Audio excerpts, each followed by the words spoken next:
பெரும் தீமைகள் அகன்றோட, பொல்லா மாயைகள் மறைந்தோட. பெரும் தீமைகள் அகன்றோட, பொல்லா மாயைகள் மறைந்தோட. உமதாவியின் அருள் காண வரும் காலங்கள் உமதாகும். எந்தன் இதயமே உமை பாடும், எந்தன் நினைவுகள் உமதாகும். எந்தன் இதயமே உமை பாடும், எந்தன் நினைவுகள் உமதாகும். இயேசு எந்தன் வாழ்வின் பலனானா, எனக்கென்ன ஆனந்தம். இயேசு எந்தன் வாழ்வில் பலனானா, எனக்கென்ன ஆனந்தம். Praise the Lord. கர்த்தருடைய பரிசுத்த நாமத்திற்கு ஸ்தோத்திரம். ரோமர் 12வது அதிகாரம் 2வது வசனம்.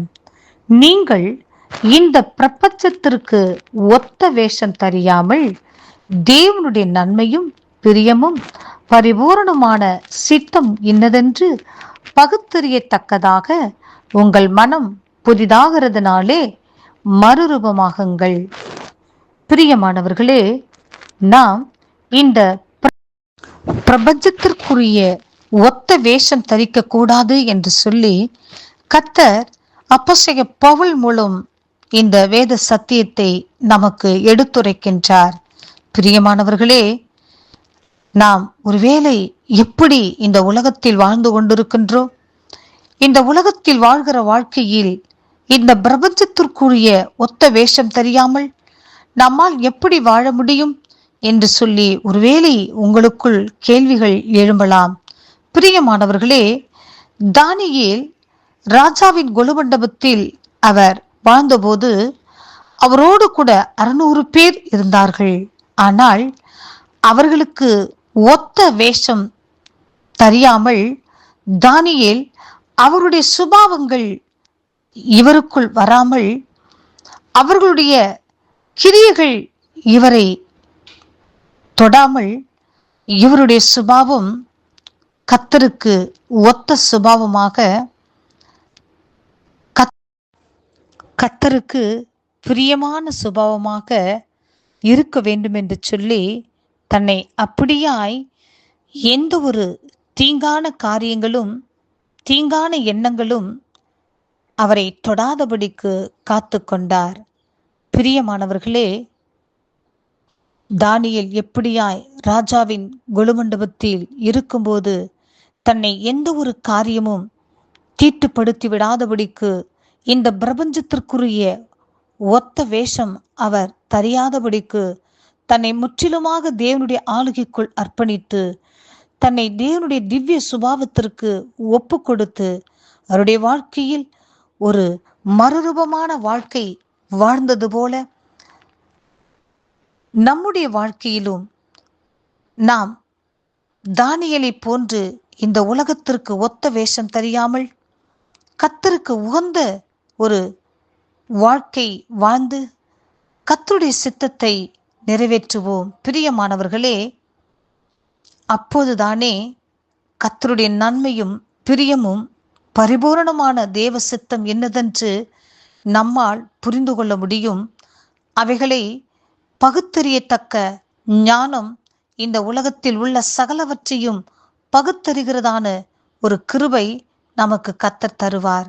பிரியமானவர்களே, ஆம், தானியேல் அந்த அரண்மனையில் இருந்தபோது அவர் நன்மை எது தீமை எது என்று சொல்லி அவருக்குள் பரிசுத்த ஆவியானவர் பகுத்தறியத்தக்கதான விசேஷித்த ஞானம் அவருக்குள் இருந்தது.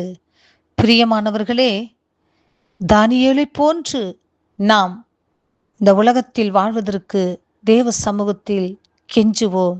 பிரியமானவர்களே, யோசேப்பினுடைய வாழ்க்கையிலே யோசேப்பினுடைய அண்ணன்மார்களுடைய சுபாவம் யோசிப்புக்குள் வராமல் தன்னை யோசிப்பு காத்து கொண்டார். ஆம், பிரியமானவர்களே, யோசிப்புக்குள் விசேஷித்த ஆவி இருந்தது. இந்த பிரபஞ்சத்திற்கு ஒத்த வேஷம் தெரியாமல், இந்த உலகத்தின் மக்கள் வாழ்கிறது போல அவர் வாழாமல், தேவனுக்கு பயந்து பொல்லாப்புக்கு விலகி தன் சரீரத்தை கர்த்தருடைய ஆவியினாலே பரிசுத்தமாய் காத்துக்கொண்டு தேவனுடைய திவ்ய சுபாவத்தை பெற்று அவர் மனம் புதிதாக்கி மறுரூபமாக்கி தேவனுடைய ஆவியினாலே அவர் நடத்தப்பட்டார். இந்த உலகத்தின் எந்த ஒரு காரியங்களும் அவரை தொடாதபடிக்கு காத்து கொண்டார்.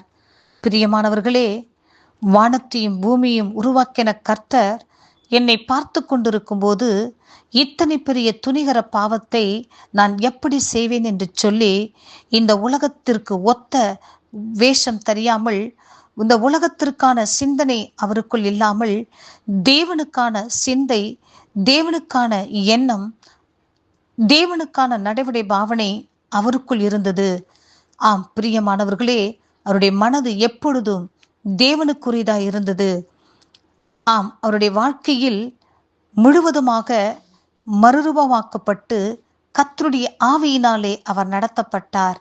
நம்முடைய வாழ்க்கையிலும் நாம் இருக்கிறதான இடத்திலே, வாழ்கிறதான, போகிறதான, வருகிறதான, பேசுகிறதான எல்லா இடத்திலேயும் நம்முடைய திவ்ய சுபாவத்தை நாம் வெளிப்படுத்துவோம். இந்த உலகத்திற்கு ஒத்த வேஷம் தெரியாதபடிக்கு தேவனுக்கு உகந்த ஒரு பிள்ளைகளாக அவருக்கு ஒத்த வேஷம் தரித்து அவருக்காக வைராக்கியமாக வாழுவோம். பரலோக ராஜ்யத்திற்கு பங்காளிகளாக மாறுவோம். கர்த்தர் இந்த வார்த்தையை ஆசீர்வதிப்பாராக. ஆமேன்.